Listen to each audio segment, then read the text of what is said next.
Good morning, everyone. We're continuing with guidelines of conduct for Ananda members, which we are broadening to say simply the Ananda way of life. How do you bring the Ananda principles into everyday life? So let's start with a prayer. Heavenly Father, Divine Mother, Friend, Beloved God, Jesus Christ, Babaji Krishna, Lahiri Mahashaya, Swami Sri Yukteswar, Beloved Master Paramahansa Yogananda, Saints of all religions, humbly we bow to you all. Dear Swamiji, bless us with deep understanding of not only the words that you have written, but the divine inspiration that brought them into being. Help us to feel within ourselves a spontaneous and sincere desire to mold our lives according to these principles, that we may use the tremendous blessing of this lifetime to draw very close to God. Om. Peace. Amen.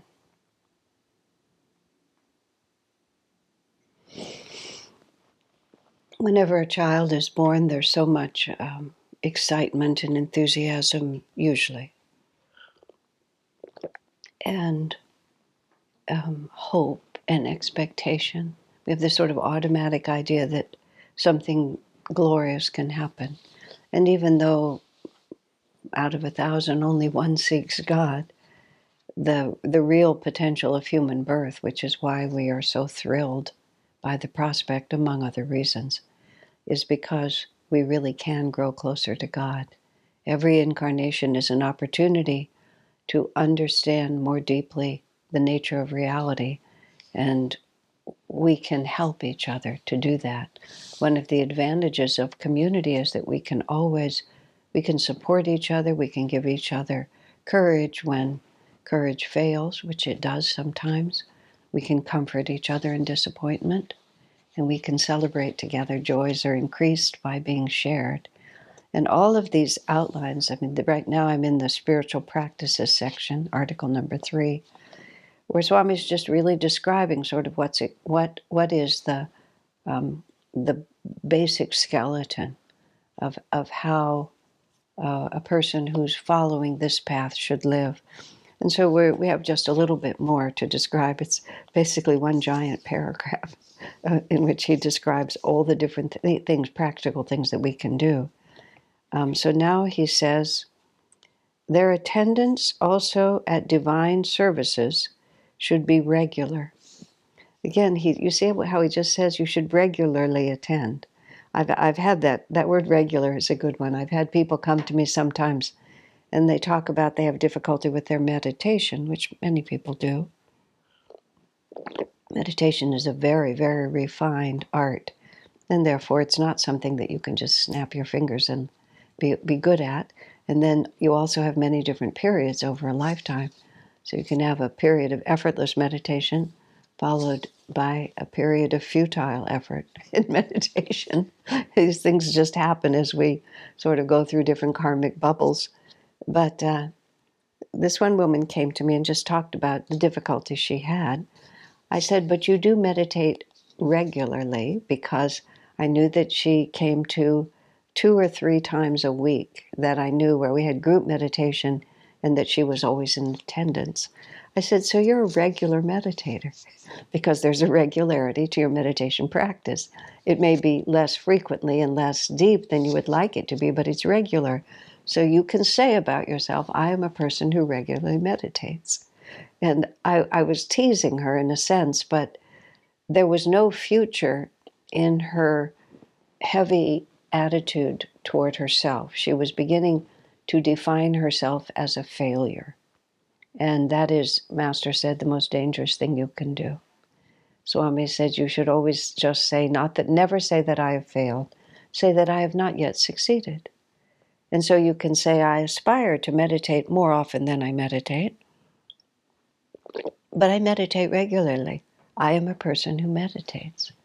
And that's how we need to think of ourselves. And everything else will follow after that, as long as we just sort of keep that positive intention and that positive self-definition. Divine Mother is absolutely indifferent to most of the things that drive us crazy. We create these self-defeating self-definitions based on a standard of excellence that is beyond us to achieve. But if we claim the victories we have and then build on those, that creates the kind of flow of energy that we want. So he's talking now about divine services, which is Sunday service and our attunement service and purification. And nowadays with the internet, it's very interesting. Of course, when this was written, it didn't exist. That meant he was writing this for people who were resident in an Ananda community in which there was a steady flow of opportunities. Now with the internet, you can be absolutely alone virtually anywhere on the planet if you have internet access. And you can regularly meditate with a group. You can regularly attend Sunday services. In fact, because across time zones, you can regularly attend these things multiple times a day, even if you like. So the Ananda way of life includes satsang, includes being involved with other people. I'll just take a little digression here because he's talking about group meditation and Sunday service. Let me finish. It is recommended that they attend Sunday service and the Festival of Light every week, and we're offered the purification ceremony at least once a month.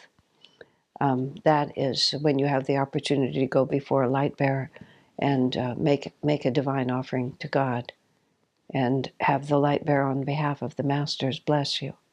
The Festival of Light is the ritual that we follow every week in our Sunday satsangs. Again, all of these things are available to everyone now online.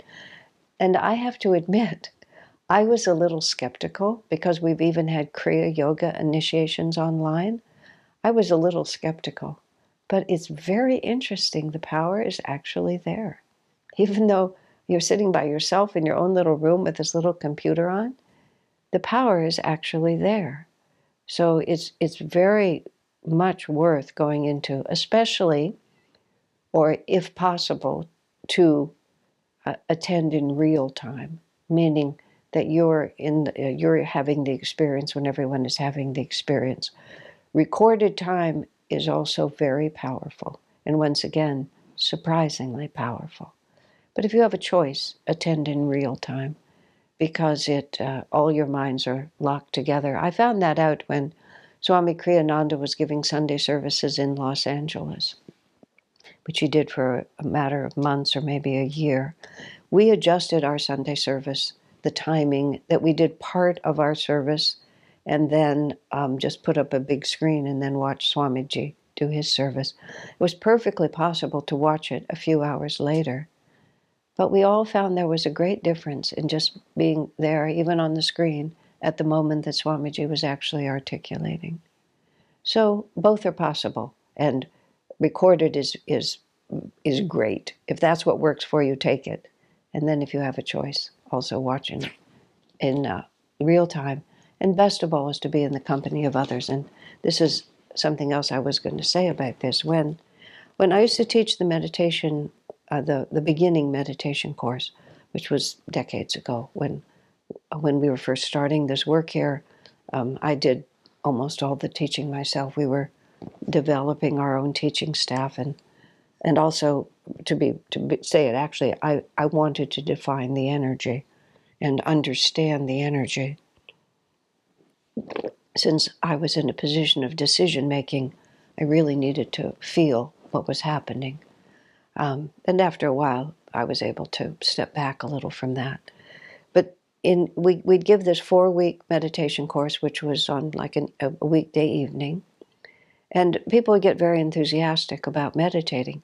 And then on the 4th class, the topic that I would always talk about is why you love meditation now and why you might quit later.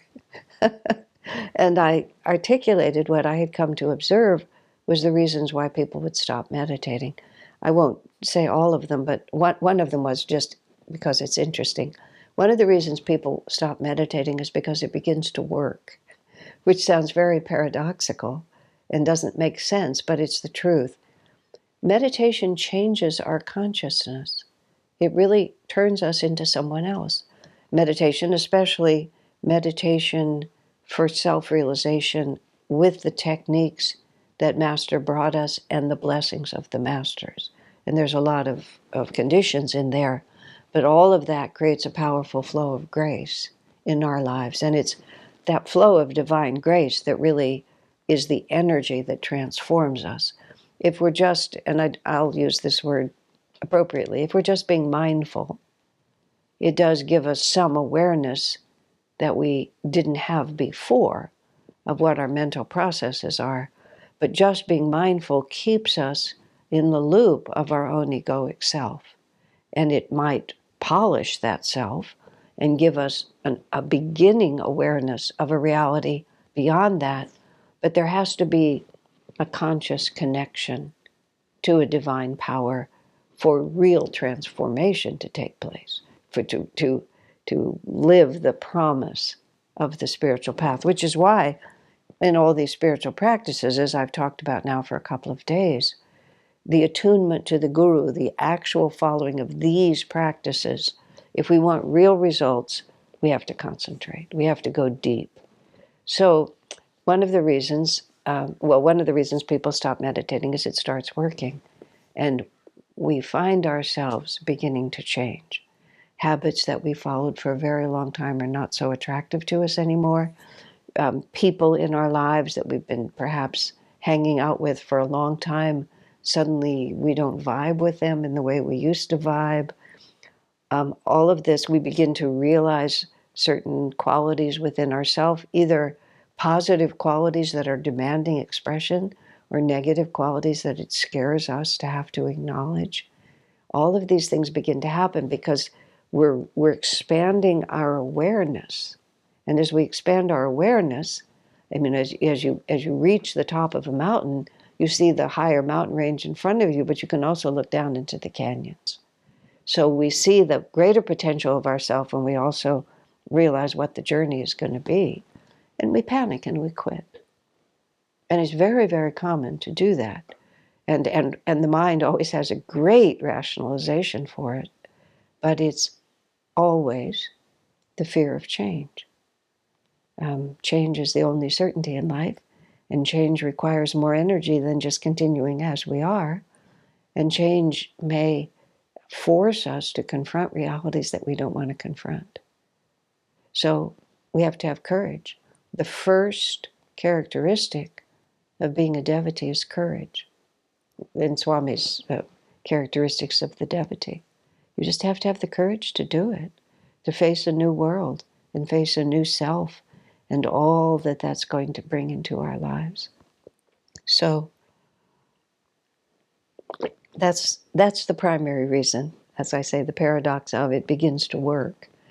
And the other reason is that another reason, and relevant here, is that we run out of enthusiasm and energy. We let the high energy that we're starting with gradually sink because we are not feeding that energy field. We're just gathering what we have and then we're just spending it.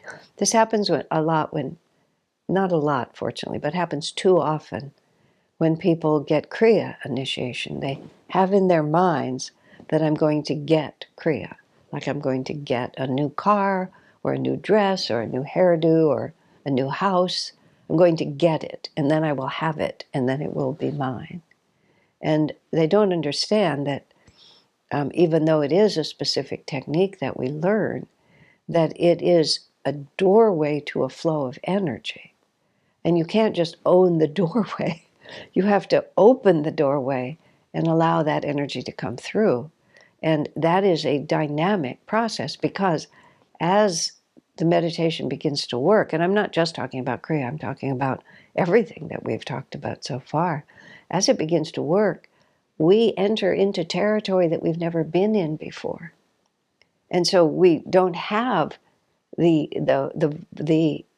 often don't have the wisdom, we don't have the proper understanding, And we often don't have the vibratory power to be able to navigate in these new fields. So we have to constantly be in the company of others who can keep us fresh, keep us inspired, keep us interested, and also keep us on track. Otherwise, you get your meditation technique or you get your Kriya initiation, you go off by yourself, but you're still evaluating it according to your old systems. And even as you begin to change, you have to constantly be bringing fresh, new energy in.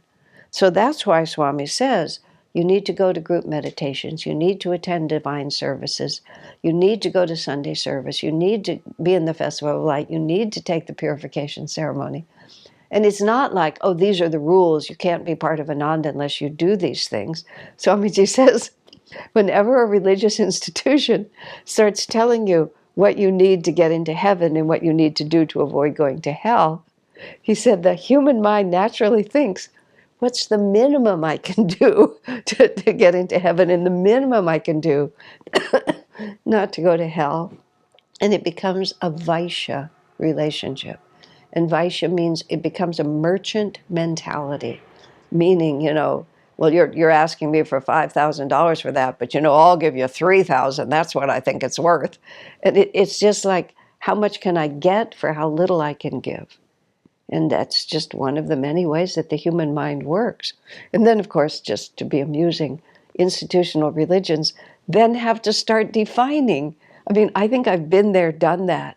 I picked up this book once that was Catholic prayers, and it seemed to me like it was a prayer for every hour of every day for 365 days in the year.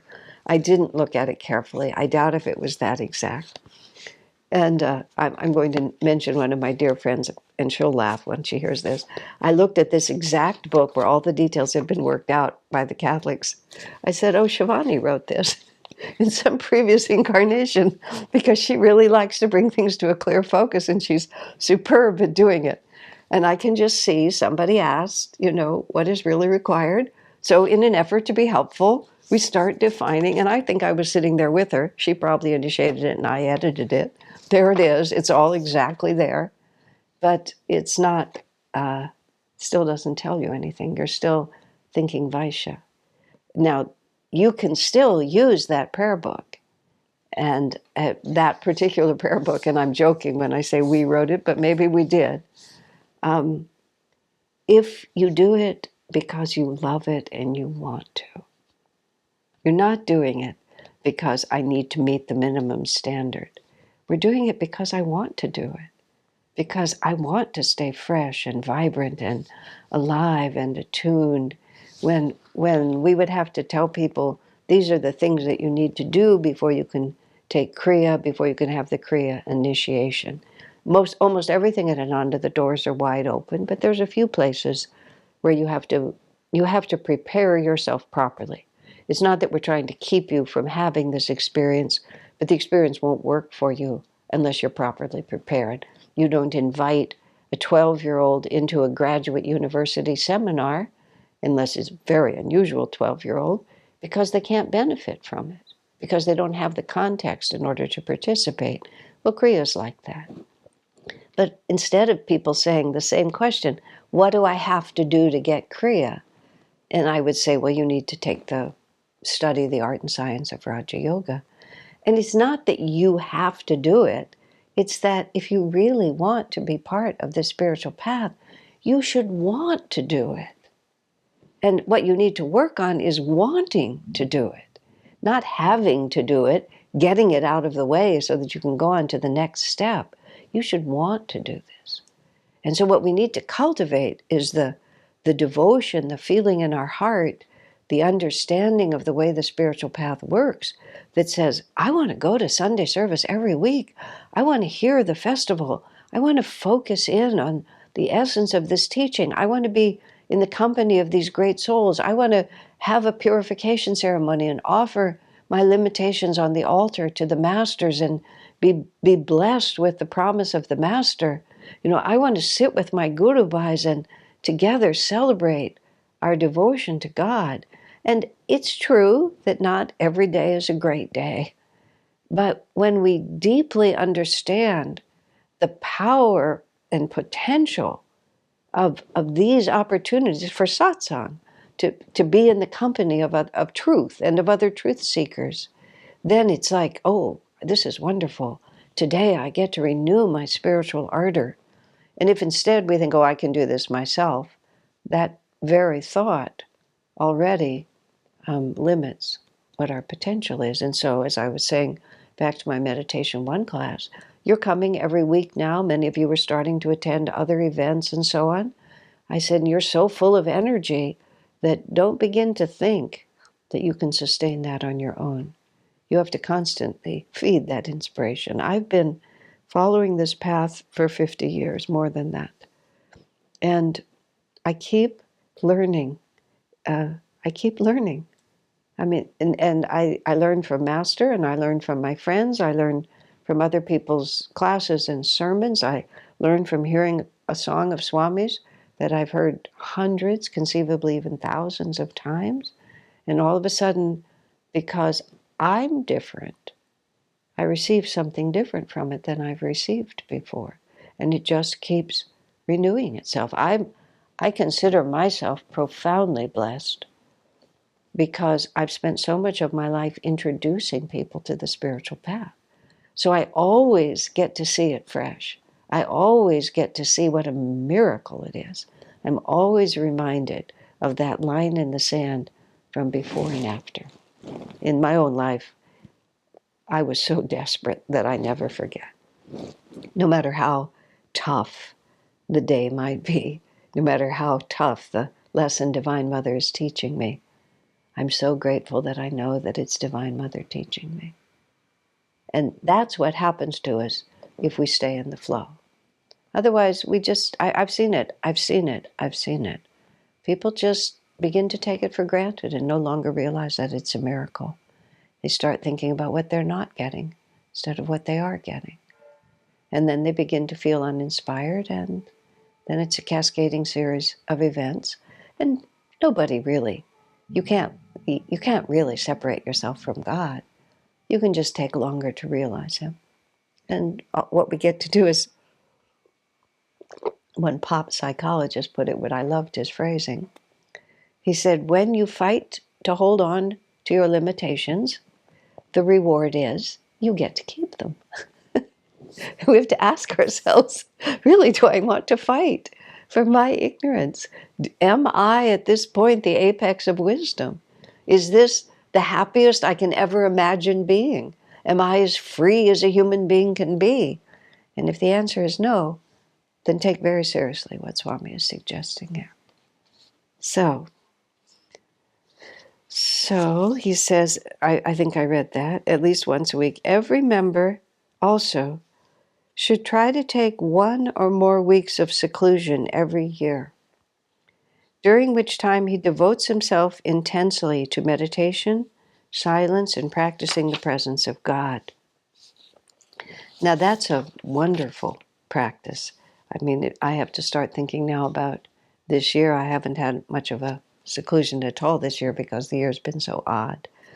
And many people think that this would be very hard to do. And it isn't. If you've never been completely alone, it is, I don't know, for me it's so wonderful I can't even think of it as being daunting. But there's an art to it.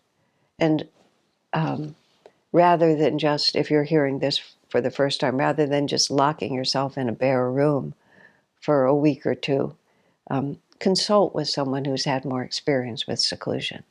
There's a real art to having a successful seclusion. Especially if you haven't had a lot of experience with it. I always take a project of some kind. More recently, I use my seclusions for writing, which is a great joy to me to have no other distractions, and I've come to really love it. But before I was writing, I would sew or do something like that. I would put on Swami's music. I would listen to Swami's music because I couldn't meditate all day. It became counterproductive because it was, how did he put it up here? Too much of a strain, unless it creates too much of a strain. But meditation, silence, practicing the presence of God. study, all sorts of things. But it really reminds us of who we really are and what our real destiny is. It's a reset. It just puts you back to where we need to be. I've not done much camping in my life, only a little bit, but we were having a discussion among people who go camping often, go up into the high country around Yosemite or wherever, and you have so little with you, and then you suddenly realize how much we carry around, how much baggage we carry around all the time. And of course, seclusion is not something most of us are designed to live always, so we always have to go back. There's coming out of seclusion is just as much of an art as conducting the seclusion. I've trained myself over many years to realize the minute I come out of seclusion, I am no longer in seclusion. I mean, it's happened literally sometimes. It just, 5 minutes after the seclusion is over, your whole life is on you again. But in a very profound and magnificent way, whatever comes to you in seclusion is always with you. And that's why I've said coming out of seclusion is also an art, because we imagine that once we enter into the vibrations of the world, we're going to be exactly the same as we were when we were separated from them. But that isn't true. But I feel like seclusion, it's like, well, this is my chocolate Easter bunny theory of personal spiritual development. I don't know if you've ever, as a child, received a chocolate Easter bunny, where it's an object like this, and the child's mind thinks it's solid chocolate all the way through, but it's actually just a thin shell that was poured over a mold.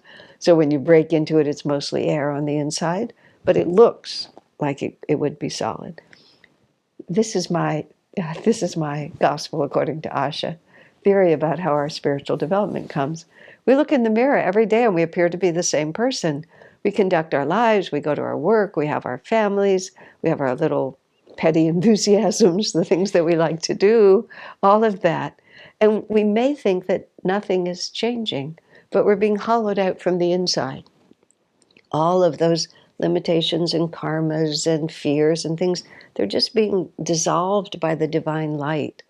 And then little by little, at first sometimes it's pinpricks, and sometimes a big piece of us breaks off. And we realize that there's nothing but divine vibrations behind it. We may have thought nothing was happening, but all of our sincere efforts are transforming us.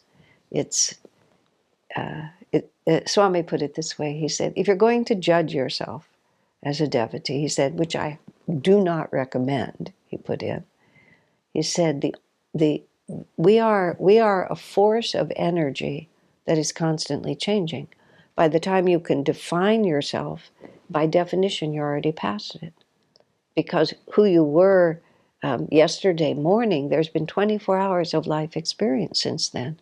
So you may have made a decision about yourself, but by the next day, energy is shifted. It's always now and it's always different. He said, so the truest definition of who you are spiritually is not where you stand now, but what you aspire to become. Because what you aspire to become is where your energy is directed. And even if your aspiration at times seems feeble, nonetheless, what you aspire to become is where your energy is flowing.